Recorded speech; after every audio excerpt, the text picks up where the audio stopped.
Good evening. Welcome to the reading from the Merchant's House Museum in New York City, Warmth from the Hearth, 19th Century Stories from the Season of Light. This series begins here with Thanksgiving and will continue through Christmas time. Please check the schedule below at our Facebook page here or the Merchant's House website, as you see down below over here, merchantshouse.org, and look for calendar and you will find the events that are happening, the rest of these readings throughout the month, and also Kevin Jones performing A Christmas Carol, which he has done at the Merchant's House now for about 9 years or 9 seasons. And so it's a time-honored tradition at this point. Hope you enjoy. The story tonight is called Three Thanksgiving Kisses by Edward Payson Rowe.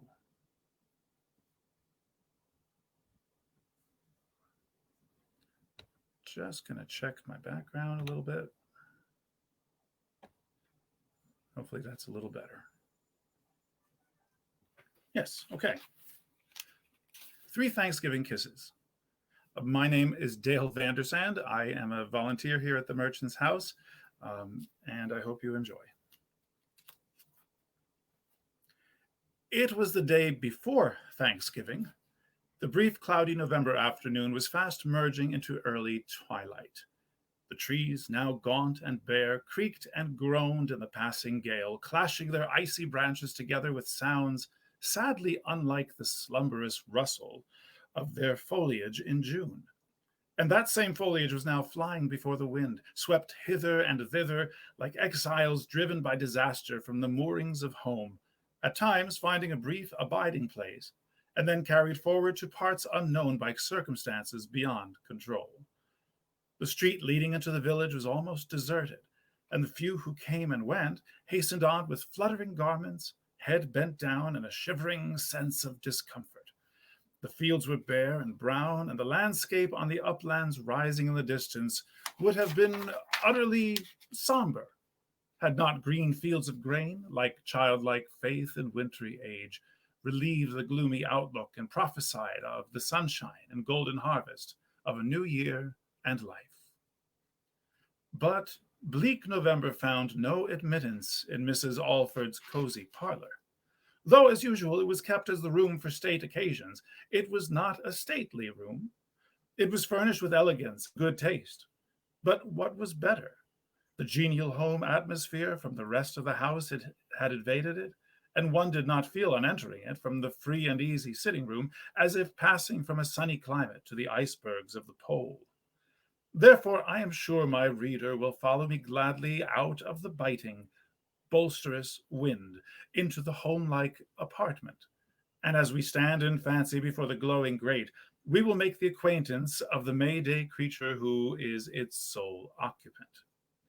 Elsie Alford, just turning 17, appeared younger than her years warranted. Some girls carry the child far into their teens and head the mirthful innocence of infancy with the richer, fuller life of budding womanhood. This was true of Elsie. Hers was not the forced exotic bloom of fashionable life, but rather one of the native blossoms of her New England home, having all the delicacy and at the same time hardiness of the wind flower. She was also as shy and easily agitated, and yet, like the flower she resembled, well rooted among the rocks of principle and truth. She was the youngest and the pet of the household, and yet the petting was not of that kind that develops selfishness and willfulness, but rather a genial sunlight of love falling upon her as a focus from the entire family. They always spoke of her as little sis, or the child, and a child it seems she would ever be, with her kittenish ways, quick impulses, and swiftly alternating moods. As she developed into womanly proportions, her grave, businesslike father began to have misgivings. After one of her wild sallies at the table, where she kept every one of the qui vive by her unrestrained chatter, Mr. Alford said, "Elsie, will you ever learn to be a woman?" Looking mischievously at him through her curls, she replied, "Yes, I might, if I became as old as Mrs. Methuselah. They finally concluded to leave Elsie's cure to care and trouble, two certain elements of earthly life, and yet her experience of either would be slight indeed, could their love shield her. But it would not exactly be care or trouble that would sober Elsie into a thoughtful woman, as our story will show. Some of the November wind seemed in her curling hair upon this fateful day, but her fresh young April face was a pleasant contrast to the scene presented from the window, to which she kept flitting with increasing frequency. It certainly was not the dismal and darkening landscape that so intensely interested her. The light of a great and coming pleasure was in her face, and her manner was one of restless, eager expectancy. Little wonder her pet brother, the one next older than herself, a promising young theologue, was coming home to spend Thanksgiving. It was time he appeared. The shriek of the locomotive had announced the arrival of the train, and her ardent little spirit could scarcely endure the moments intervening before she would almost concentrate herself into a rapturous kiss and embrace of welcome, for the favorite brother had been absent several long months. Her mother called her away for a few moments, for the good old lady was busy indeed, knowing well that merely full hearts would not answer for a New England Thanksgiving. But the moment Elsie was free, she darted back to the window just in time to catch a glimpse, as she supposed, of her brother's well-remembered dark gray overcoat as he was ascending the front steps. A tall, grave-looking young man, an utter stranger to the place and family, had his hand upon the doorbell, but before he could ring it, the door flew open and a lovely young creature precipitated herself on his neck, like a missile fired from heavenly battlements, and a kiss was pressed upon his lips that he afterward admitted to have felt even to the toes of his boots. But his startled manner caused her to lift her face from under his side whiskers, and though the dusk was deepening, she could see that her arms were around an utter stranger. She recoiled from him with a bound, and trembling like a windflower indeed, her large blue eyes dilating at the intruder with a dismay beyond words. How the awkward scene would have ended it were hard to tell had not the hearty voice of one coming up the path called out, "Hi there, you witch! Who is that you are kissing and then standing off to see the effect?" There was no mistake this time. So impelled by love, shame, and fear of that horrid man, she fled half sobbing to his arms. "No, he isn't a horrid man either," whispered her brother, laughing. "He is a classmate of mine. Why, Stanhope, how are you?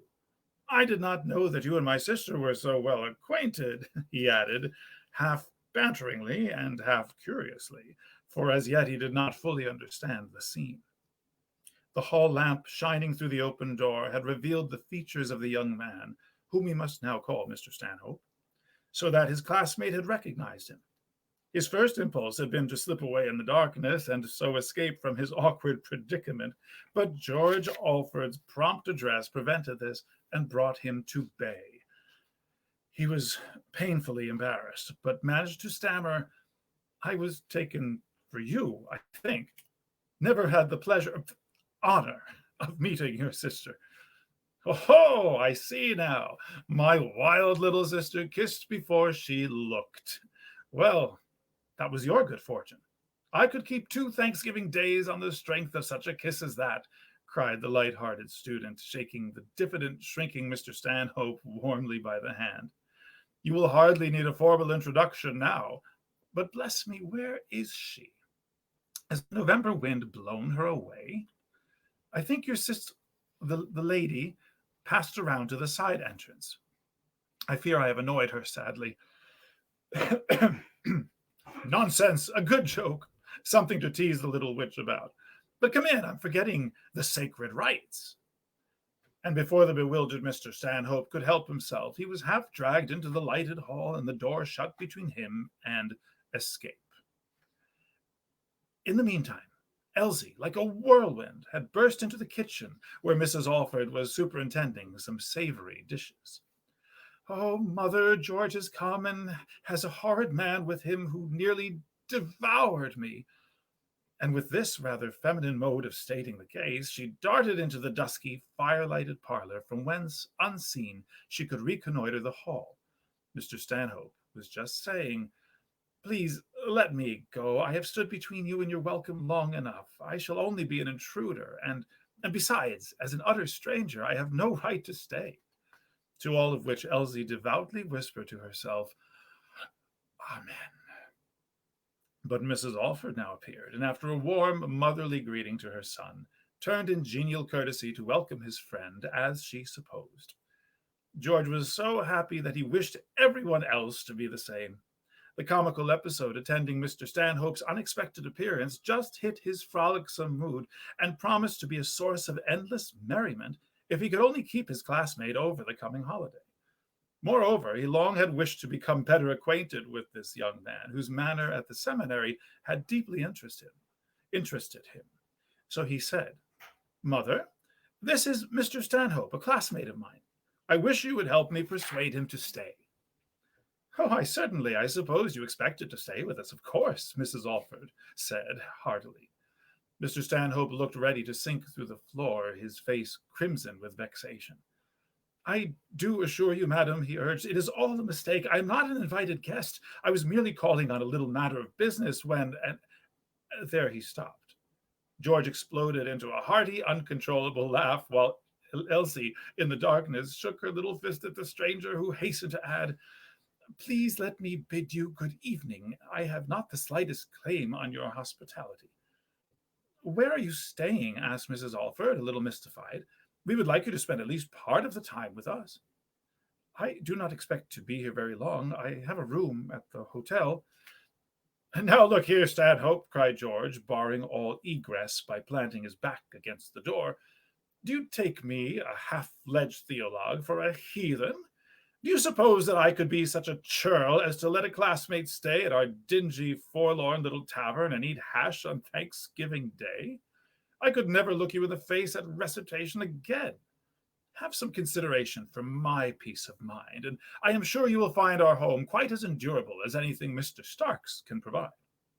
"Oh, as to that, from even the slight glimpse that I have had, this seems more like a home than anything I have known for many years. But I cannot feel it right that I, as an unexpected stranger—" "Come, come, no more of that.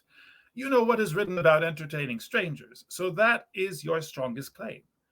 Moreover, that text works both ways sometimes, and the stranger angel finds himself among angels.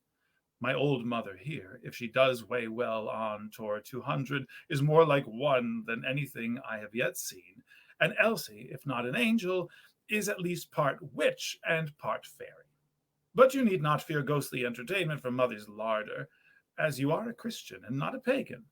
No more of this reluctance. Indeed, nolens volens, I shall not permit you to go out this November storm tonight." And Elsie, to her dismay, saw the newcomer led up to the spare room with a sort of hospitable violence. With flaming cheeks and eyes half full of indignant tears, she now made onslaught on her mother, who had returned to the kitchen, where she was making preparations for a supper that might almost answer for the dinner the next day. "Mother, mother," she exclaimed, "how could you keep that disagreeable stranger? He will spoil our Thanksgiving." "Why, child, what is the matter?" said Mrs. Alford, raising her eyes in surprise to her daughter's face, that looked like a red moon through the mist of savory vapors rising from the ample cooking stove. "I do not understand you. Why should not your brother's classmate add to the pleasure of our Thanksgiving?"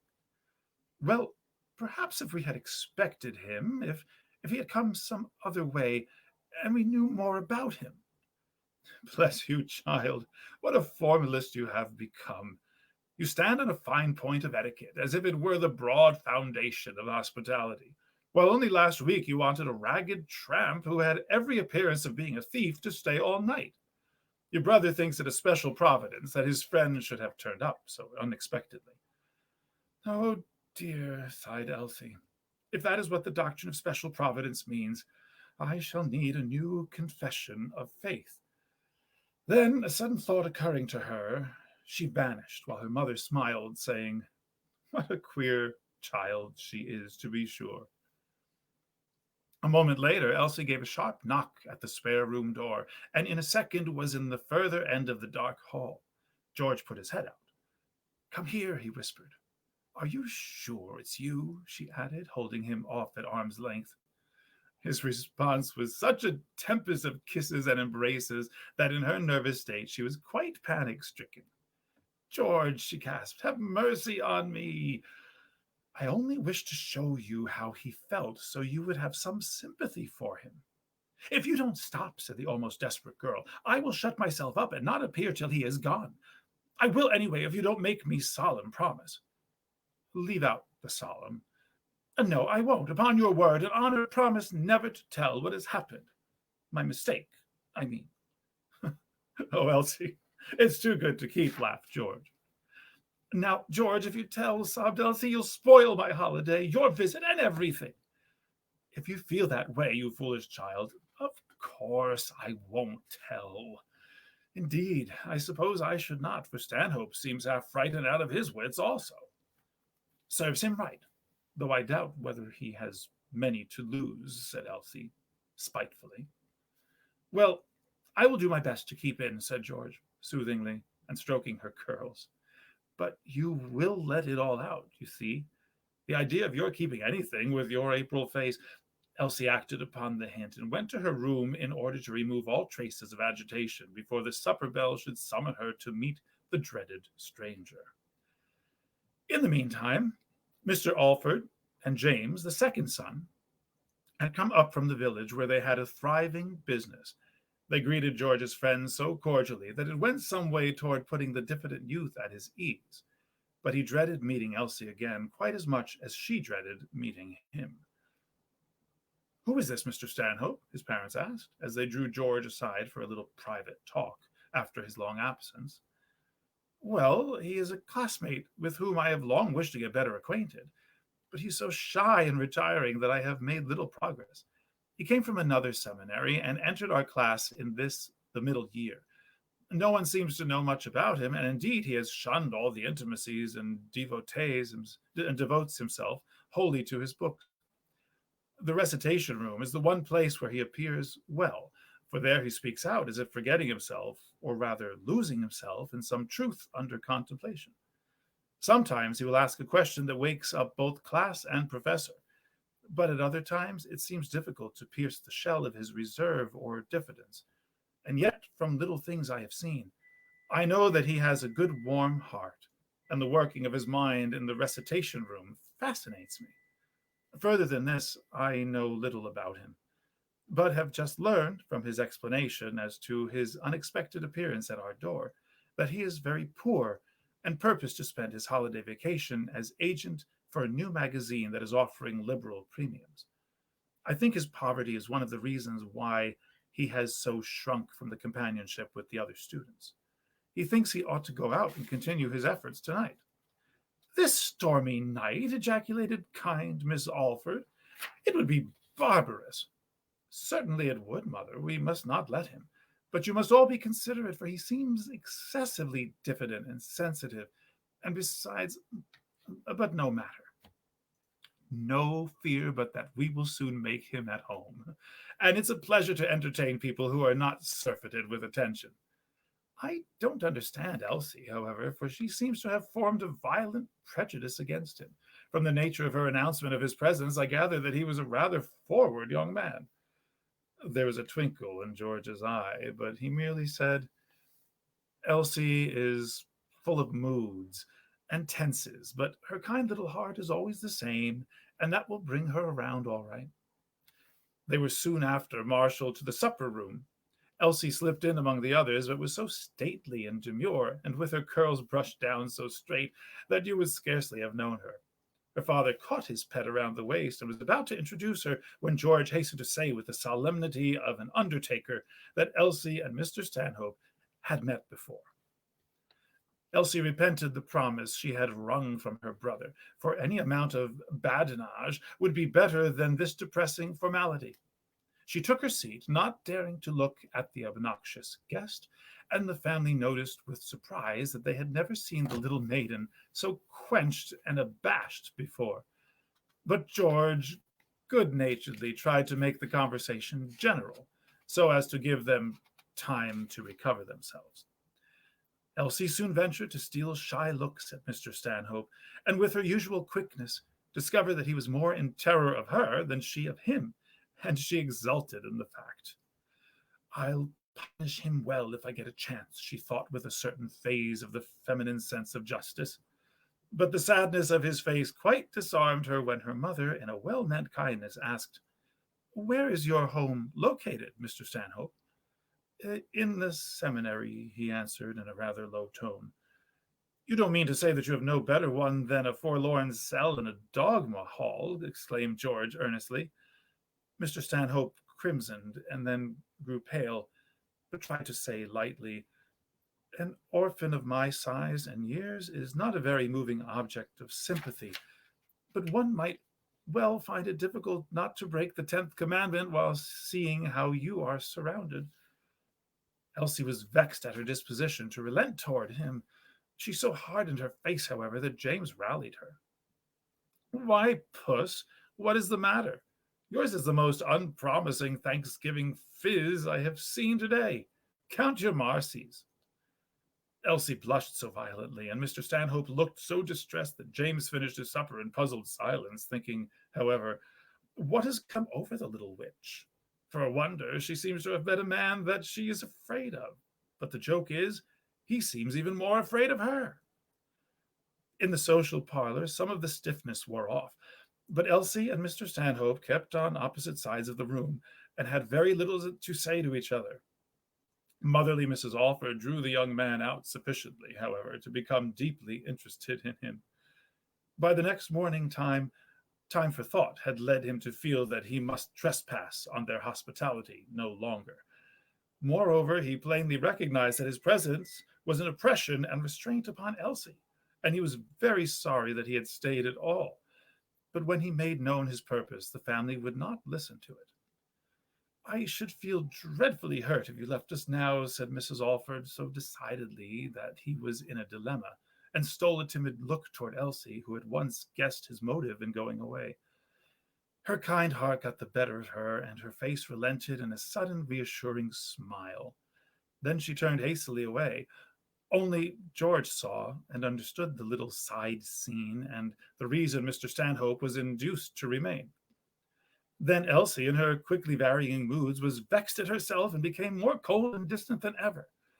"He will regard me as only a pert, forward miss, but I will teach him better," she thought, and she astonished the family more and more by a stateliness utterly unlike herself.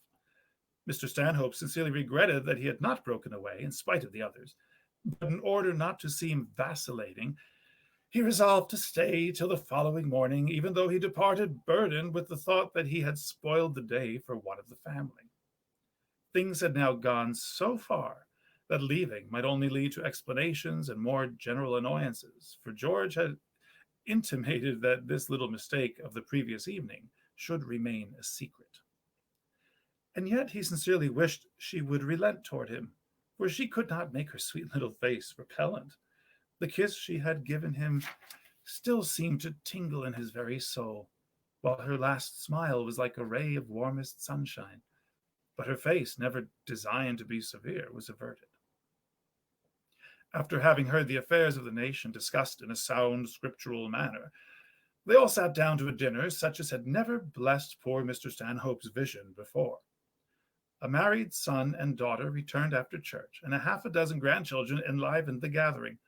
There was need for them, for Elsie, usually in a state of wild effervescence upon such occasions, was now demure and comparatively silent. The children with whom she was accustomed to romp like one of them were perplexed indeed, and only the intense excitement of a Thanksgiving dinner diverted their minds from Aunt Elsie, so sadly changed. She was conscious that all were noting her absent manner, and this embarrassed and vexed her more, and yet she seemed under a miserable paralysis that she could neither explain nor escape. "If we had only laughed it off at first," she groaned to herself, "but now the whole thing grows more absurd and disagreeable every moment." "Why, Elsie," said her father banteringly, "you doubted the other day whether Mrs. Methuselah's age would ever sober you, and yet I think that good old lady would have looked more genial on Thanksgiving Day. What is the matter?" "I was thinking of the sermon," she said. Amid the comic elevation of eyebrows, George said slyly, "Tell us the text."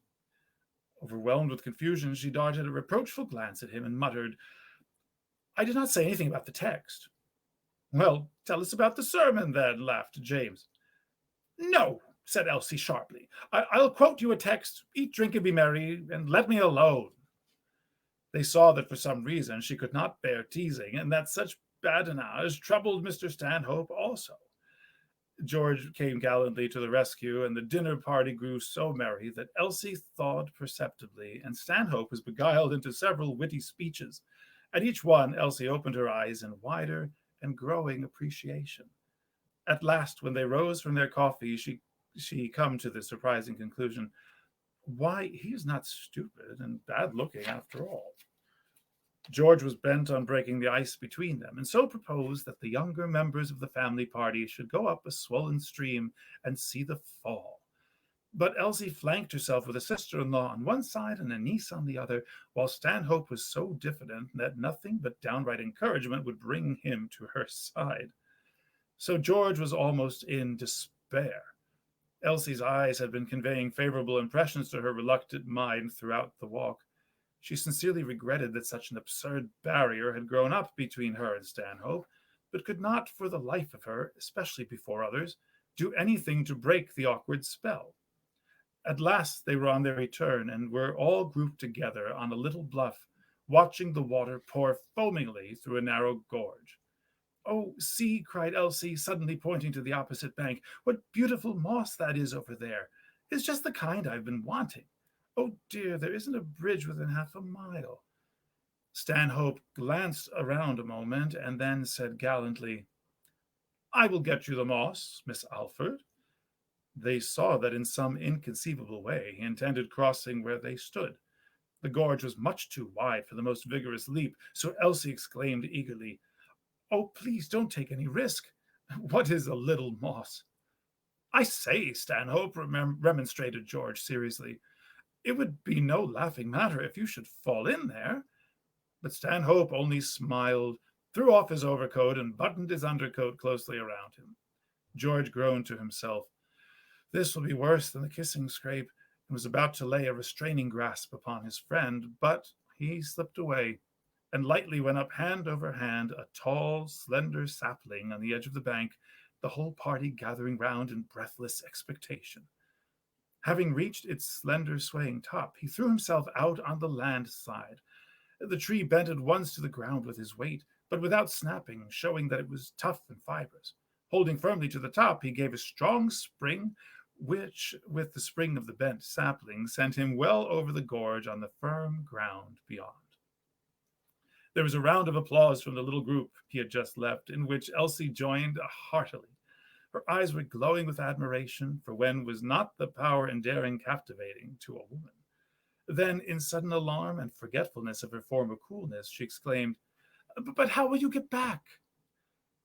"This is my bridge," he replied, smiling brightly across to her, and holding on to the slender young tree. "You perceive that I was brought up in the country." So saying, he tied the sapling down to a root with a handkerchief, and then proceeded to fill another with moss. As George saw Elsie's face while she watched Stanhope gather the coveted trifle, he chuckled to himself. The ice is broken between them now. But Stanhope had insecurely fastened the sapling down. The strain upon the knot was too severe, and suddenly the young tree flew up and stood erect, but quivering, with his handkerchief fluttering in its top as a symbol of defeat. There was an exclamation of dismay, and Elsie again asked with real anxiety in her tone, "How will you get back now?" Stanhope shrugged his shoulders. "I confess I am defeated, for there is no like sapling on this side, but I have the moss, and can join you at the bridge below if nothing better offers." "George," said Elsie indignantly, "don't go away and leave Mr. Stanhope's handkerchief in that tree." "Bless you, child," cried George mischievously. and leading the way down the path. "I can't climb anyone any more than a pumpkin.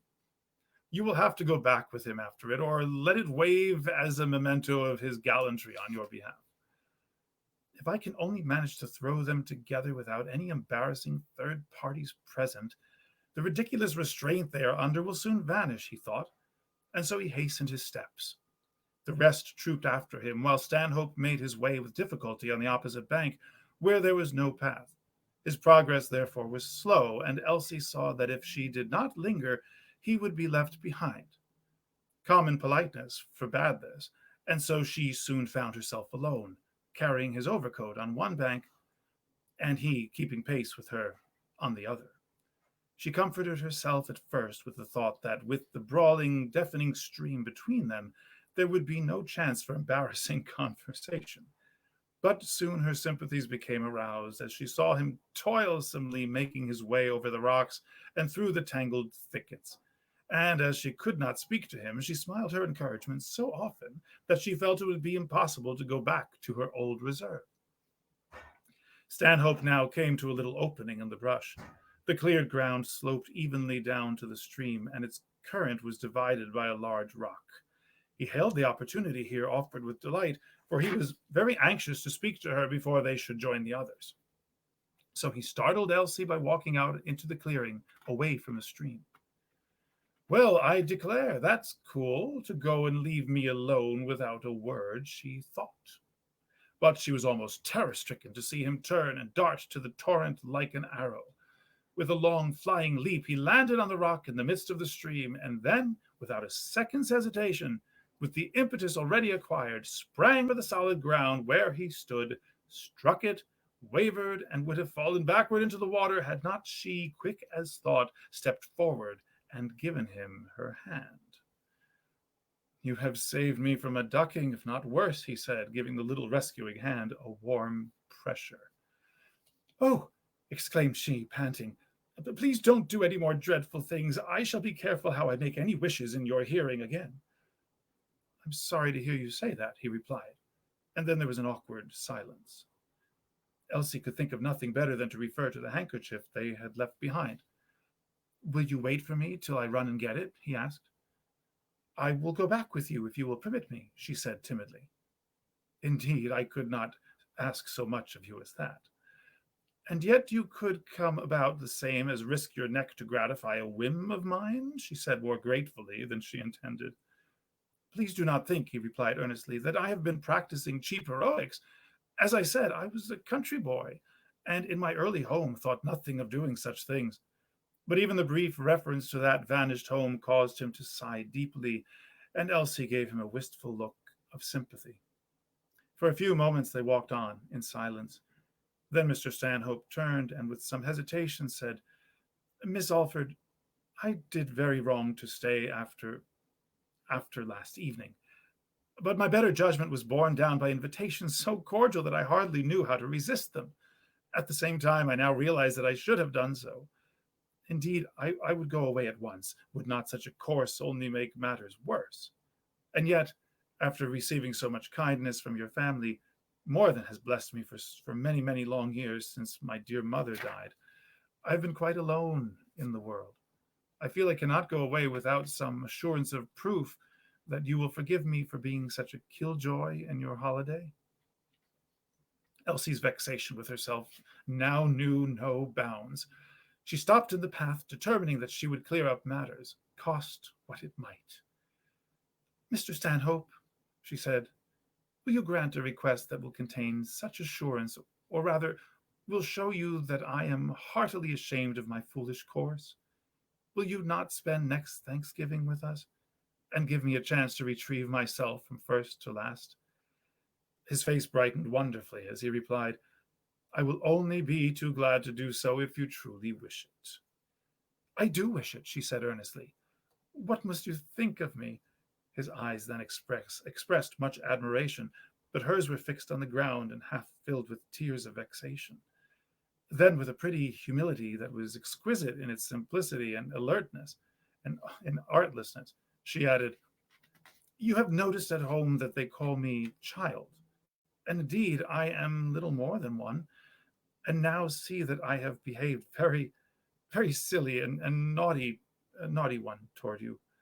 I have trampled on every principle of hospitality, kindness, and good breeding. I have no patience with myself, and I wish another chance to show that I can do better. I, oh, Miss Alford, please do not judge yourself so harshly and unjustly, interrupted Stanhope. Oh dear, sighed Elsie. I'm so sorry for what happened last night. We all might have had such a good time. Well, then, said Stanhope demurely, I suppose I ought to be also. And you mean to say that you are not? She asked, turning suddenly upon him. Oh, well, certainly for your sake, he said with rising color, but not for your own, she asked with almost the naivete of a child. He turned away with a perplexed laugh and replied, Really, Miss Alford, you are worse than the catechism. She looked at him with a half amused, half surprised expression, the thought occurring to her for the first time that it might not have been so disagreeable to him after all. And somehow this thought was a relief, quite a relief to her. But she said, I thought you would regard me as a hoyden of the worst species. Because you kissed your brother, I've never for a moment forgotten that it was only your misfortune that I was not he. I should have remembered that it was not your fault, but here is your handkerchief lying like a flag of truce.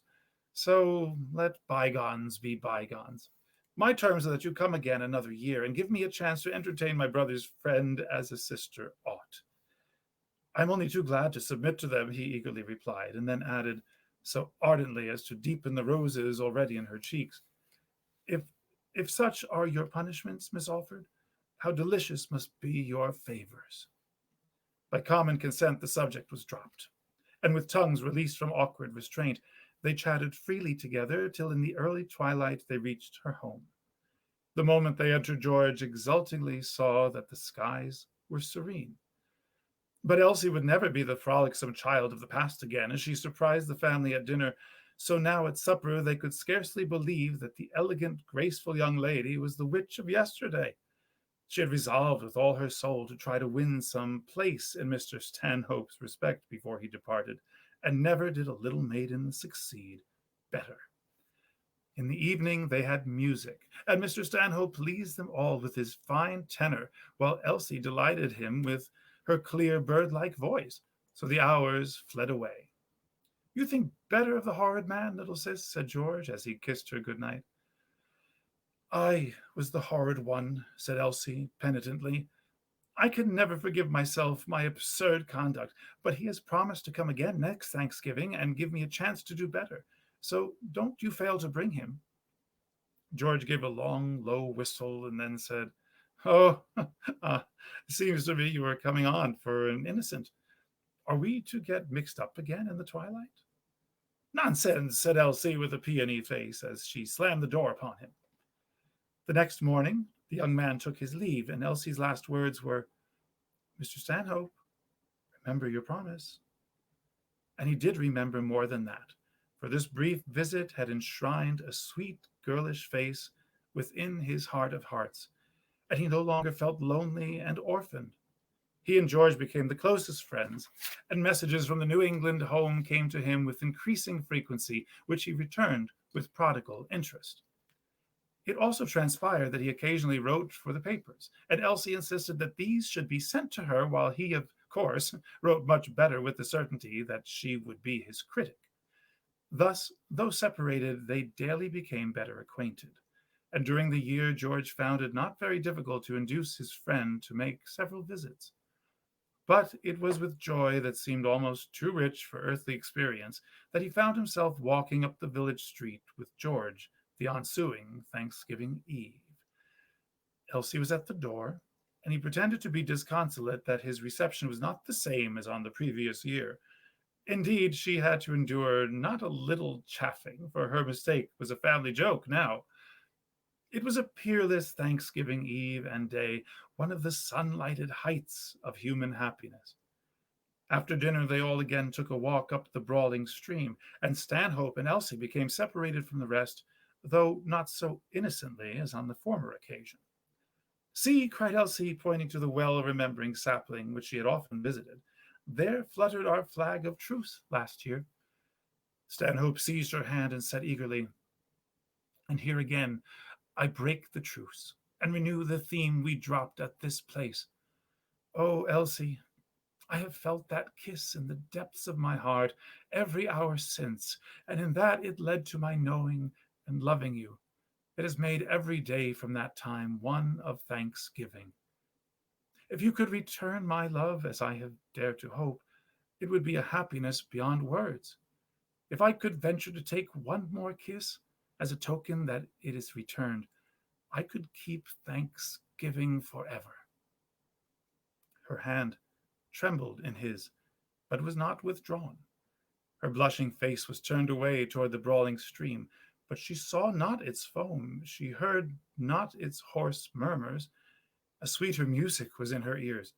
She seemed under a delicious spell, but soon became conscious that a pair of dark eyes were looking down eagerly, anxiously for her answer. Shyly raising hers, that now were like dewy violets, she said with a little of her old witchery, "I suppose you will have to kiss me this Thanksgiving to make things even." Stanhope needed no broader hint. "I owe you a heavy grudge," said Mr. Alford in the evening. "A year ago you robbed me of my child, for little kittenish Elsie became a thoughtful woman from the day you were here. And now you are going to take away the daughter of my old age." "Yes, indeed, husband.